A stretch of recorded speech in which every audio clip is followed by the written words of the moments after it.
அல்லாஹ் குர்ஆனிலே சொல்கிறான், ஒருவன் முயற்சி செய்தால் அந்த முயற்சியுடைய பலனை பெற்றே தீருவான். அது உலக காரியத்திலும் சரி, மறு உலக காரியத்திலும் சரி. இந்த உலகத்தில் இருக்கக்கூடிய மனிதர்கள் முடிவை பார்க்கக்கூடியவர்கள். வெற்றி அடைந்தாயா என்பதைத்தான் பார்ப்பார்கள். அது ஒரு முஃமினுடைய இலக்கு அல்ல. ஒரு முஃமினுடைய இலக்கு எல்லா காரியத்திலும் முயற்சி மட்டும்தான்.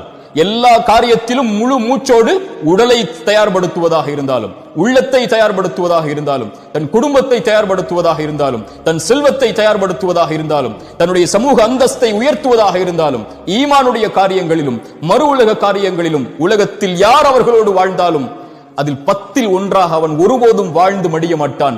உலக வாழ்வில் இருந்து அவன் கண்ணை மூடும் போது எல்லோர்களை விடவும் அல்லாஹ்விடத்தில் நான் மேன்மையானவனாக, இறை நம்பிக்கை கொண்ட பலமான உறுதியோடு வாழக்கூடிய, அல்லாஹுடைய கதரை உள்ளத்தாலும் உடலாலும் மனதாலும் ஏற்று வாழக்கூடிய இறை நம்பிக்கையாளனாகத்தான் அவன் வாழ்ந்து மறைவான்.